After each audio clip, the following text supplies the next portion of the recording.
Ito naman, yung sa Dapyawan, sir, is yung na-encounter rin kami dyan, yung CO ko rin noon, si Lieutenant Renyo.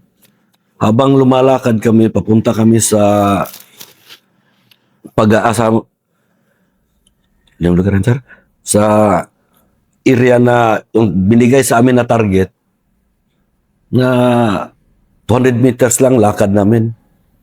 Inabangan na pala kami doon. Kinandakan kami ng ambos. Buti na lang, hindi kami natamaan. Nakita ko talaga yung RPG na gano'n, no?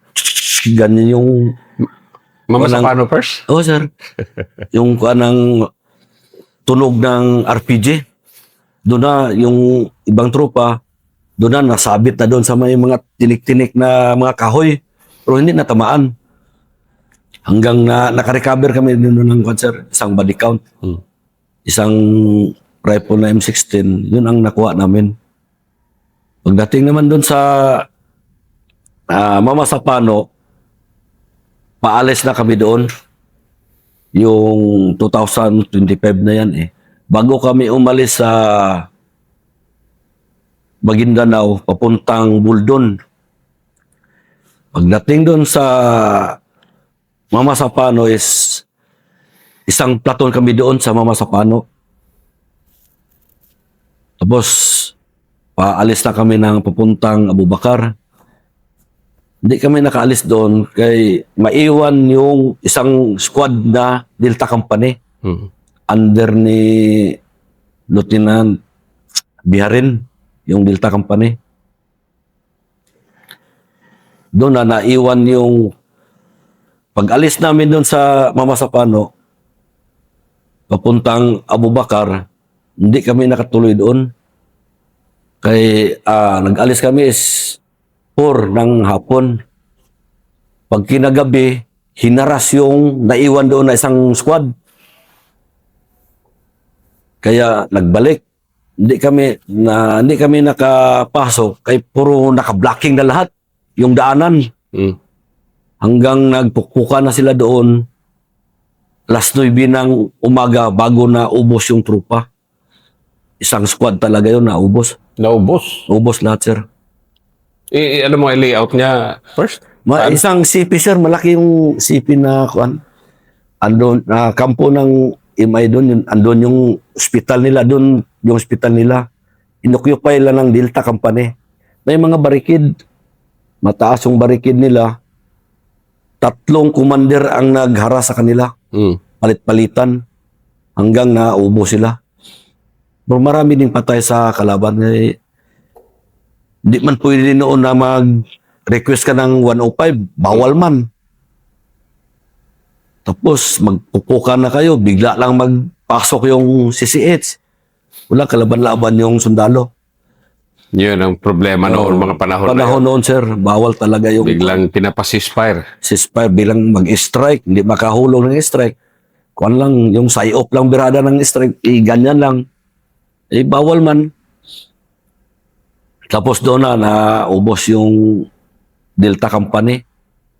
Doon na tuloy-tuloy na. Pagdating sa Abubakar, doon na na-assign. Doon ako na-ambos sa Buldon. Vehicular ba, sir? Hindi, sir. Nakakuha ako, sir, motor. Inabangan ako, sir. Mag-isa ka? 3 kami, sir. Nag-convoy. Yung galing kami sa batalyon, sir, naglaro kami ng basketball. Tapos championship yun. Sa Alpha Company pa ko noon, sir. Pag uwian na, daan kami sa CP, sabi ng kasamaan, hindi rin nagsabi yung kasamaan ko na paglabas ko daw sa CP, wala na daw akong ulo. Doon na, kuha na kami, papunta na kaming detachment. Sabi ko kasama ko, Kudol, ako ang mauna kay mahina yung suga ng motor ko. Bus branout yun, sir. Madilim masyado. Doon na yung pagdating namin sa may yung lugar sa may malapit na sa detachment namin. Doon na kami tinambangan. Binaril ako doon. Ito yung tama ko, sir, sa ulo. Yeah? Ito, sir. Nakita ko talaga, sir. Yung blue. Dito, kita. Focus ko. Sige, first. Side view. Ito yung tama ko, Focus sir. Ayos ah. Matindi dala mo first. Kita ako ng aninipot, sir. Yung parang ganyan, sir. Oh. Anong Likong. tumama dyan first? Alpha company pa naman, sir. Hindi, anong tumama dyan sa ulo mo? 45, sir. Oh, Lapitan na, sir. Ganyan na, sir. Oh. Nakatago. Nagdaan ako. Kaya hindi man ako builo ng takbo kayo. Malaki yung bato-bato. Ganyan ako ng motor. Pag baril sa akin, nakita ko talaga, sir. Ito, tama. Ganyan ako, sir. Oh. Nakita na ako ng kuwan. Bituin. Bituin. Star yung kita ko. Ang ginawa ko, sir, kuwan talaga ako. Makalabas lang ako doon sa killing zone. Ganyan ko. Pag akyat ko na doon, sir, pagbaba, tinumba ko na yung motor. Naglakad na ako. May mga kabahayan naman. Buti na lang yung si Kaa Fernandez. Yun ang kuwan sa akin. Nakilala ka. Nakakuan, sir. Yung nakuan nila, sir, kay malapit mo ng bahay ng kapgo. Alam mo nila, tropa magdaan. Doon na, yung siya ang nakakuan sa akin, sir. Pero lupit mo first, kwento mo muna. Ito yung mga kwento ng mga hindi mo maipaliwanag kung Oo, minsan sir. Dumugo. Dugo, sir, kunti lang yung dugo niya. Yung pagkaigo ko, ando na, may mga tao na. Kinuha ko, ginagyan ko, sabi nila, lapos, yung kanang tagos na yung tama. Wala lang ako, parang wala na, hindi ko alam pa anong gagawin ko. Hindi, ano ba? Sige nga, ano bang feeling ng tamaan ng 45? Tamaan, sir, parang 45 yan eh. parang binatno ko nga, sir, parang binatno ka, sir, Sa lakas, di Sa ba? lakas, sir, ganyan ako, sir, oh. Oh. Pero wala ng cancer. Ang makaisip lang, makalabas lang ako doon sa killing zone, yung pinagbarilan ko. Hanggang doon na sa baba, marami ng tao. Kung i-treat na, kuwan na ako, nilagyan na ng kuwan, ilagay ng damit dito sa ulo ko. Tapos, yung CP ko is malayo pa, yung salinganin. Mga 30 minutes pa, takbuhin yung area. Doon na nag-reinforce yung trupa. Doon na, dinala na ako sa hospital sa Midsayap. Pero sandali, direct hit yan Direct hit, sir. Pag tama sa akin, wala. Parang, hindi ko na alam kung may baril siguro ko, sir, makalaban talaga ako.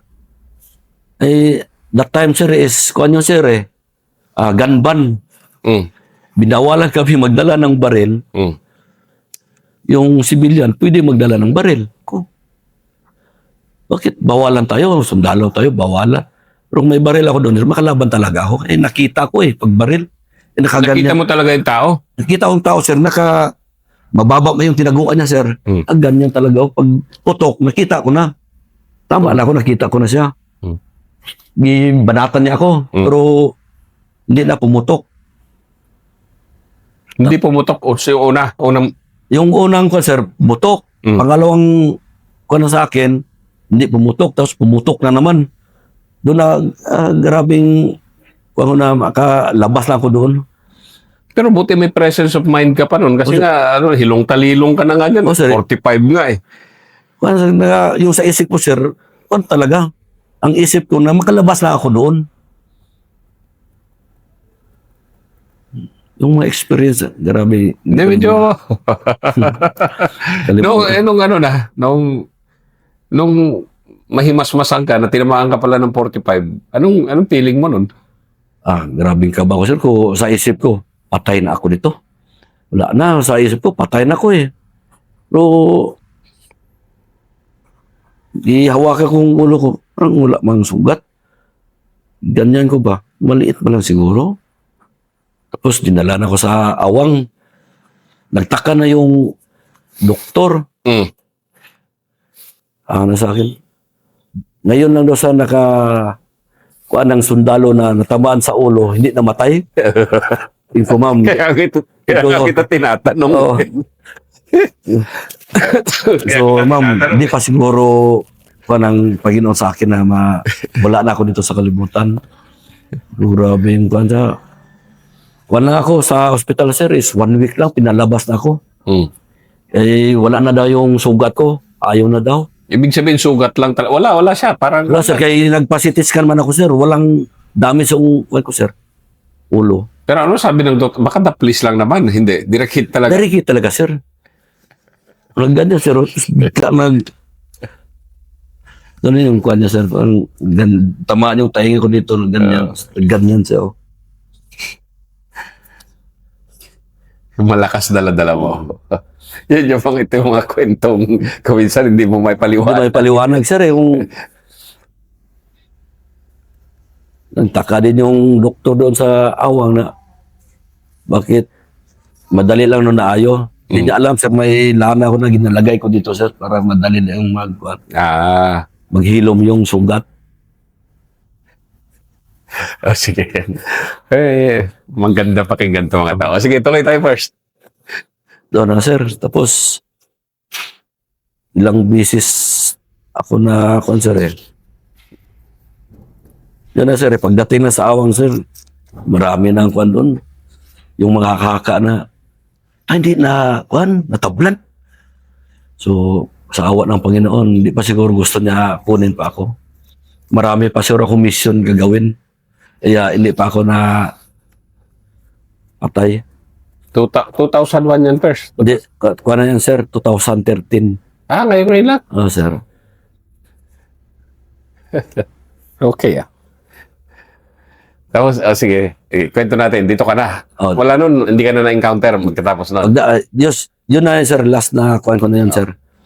Hanggang na punta ako ng headquarters, kinuha ako ng Chief Security ni Battalion Commander si Colonel Polito, sir.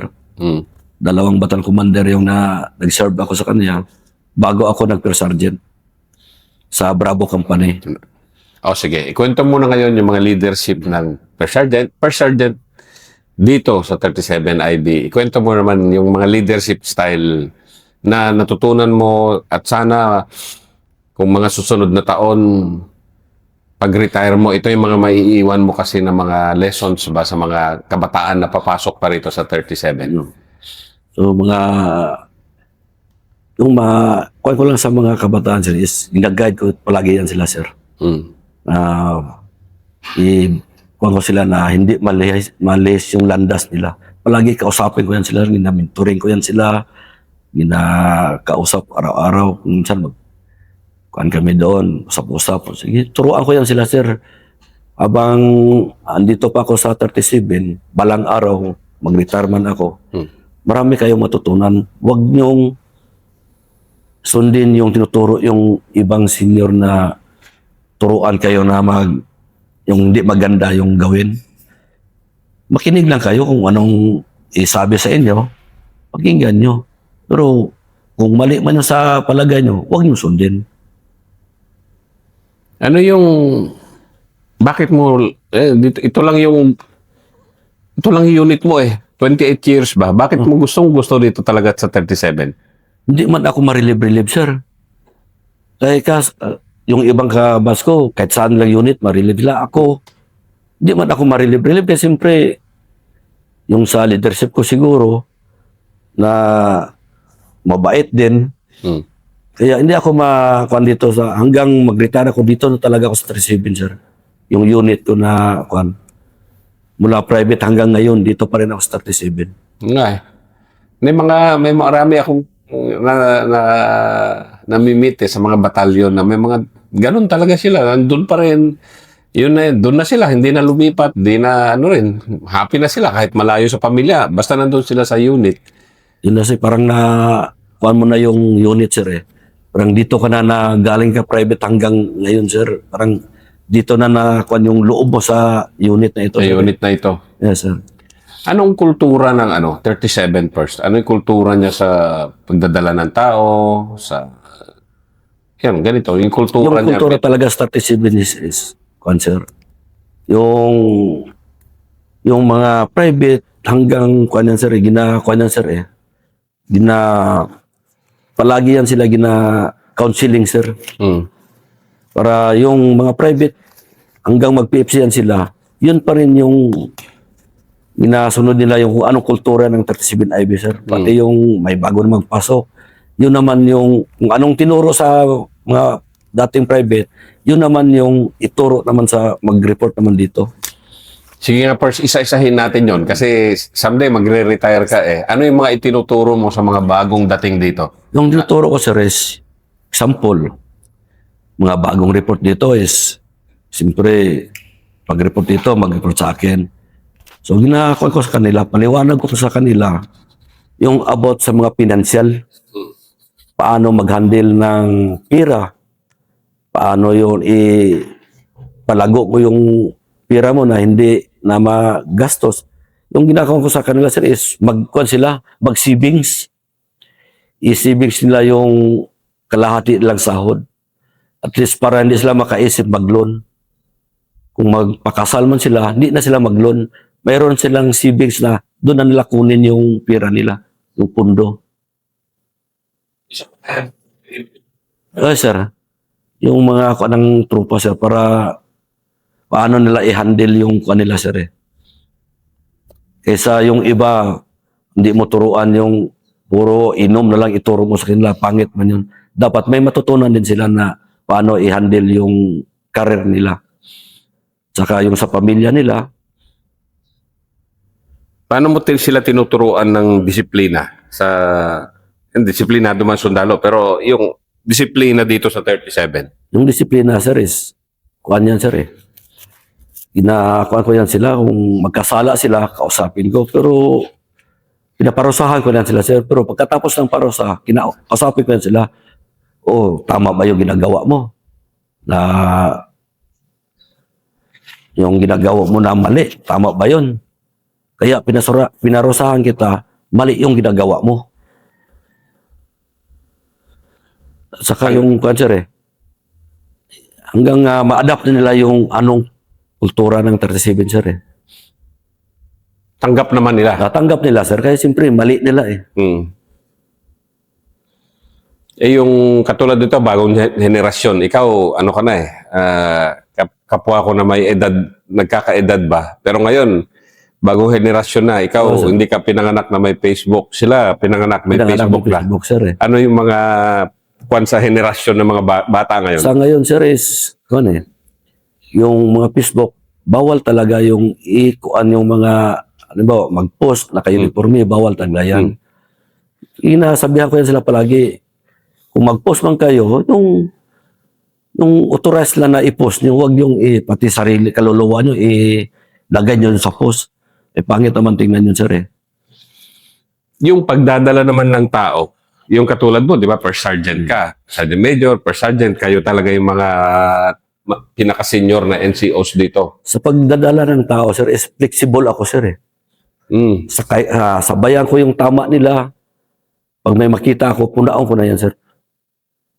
Para i-banding ko sila, sir eh, para makuha ko yung loob nila, sir, kung paano ko sila disiplinahin, sir. Kung saan yung mahina sa kanila, sir, doon ko sila tirahin. Sample? Sample, sir, eh, bawa, nag-inuman kami. Siyempre, mapag-usapan man yan yung mga problema nila.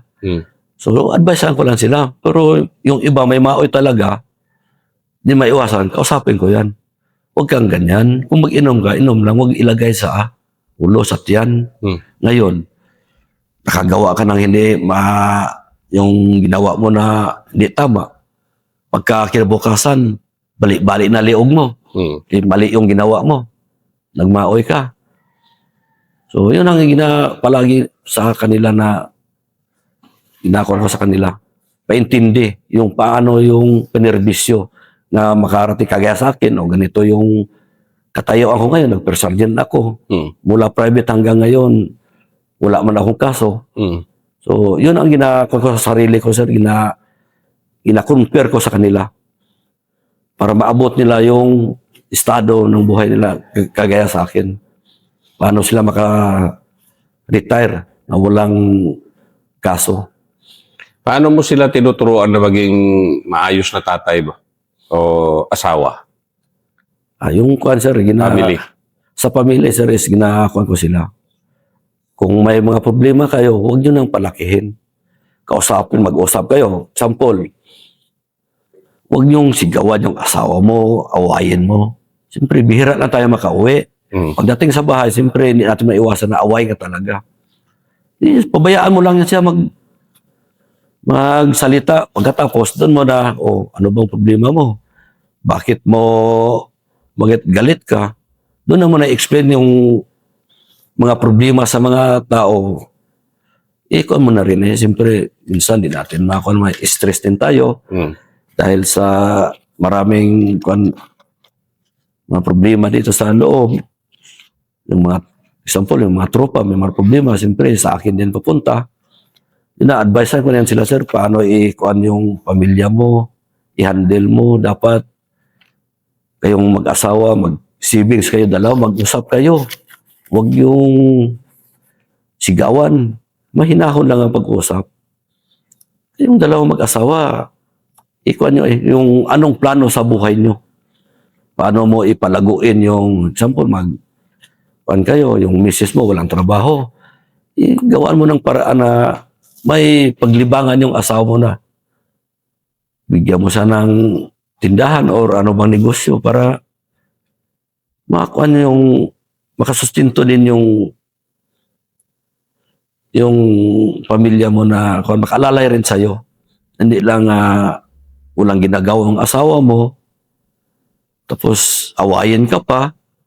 Dapat bigyan mo siya ng kaabala na yung para yung asawa mo may paglibangan na kung ano yung pwedeng sa kanya, negosyo ba or kuhan ka ng babuyan dyan para hindi rin makaisip yung asawa mo na kung saan-saan lang magpunta, mag-chismis-chismis lang. Mas maganda yung may magkukunan sila ng pira. Sa paninirbisyo naman first, ito final question ko. Paninirbisyo na tama. Di ba kasi para magtagal sila sa serbisyo, anong mga itinuturo mo? Yung tinuturo ko lang sila, sir, is may 3 S ka, sir. Ano no?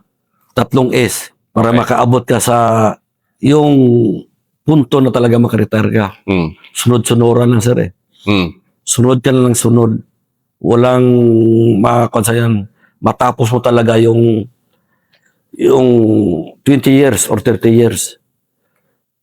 Sunod lang na sunod. Sunod ka lang sunod.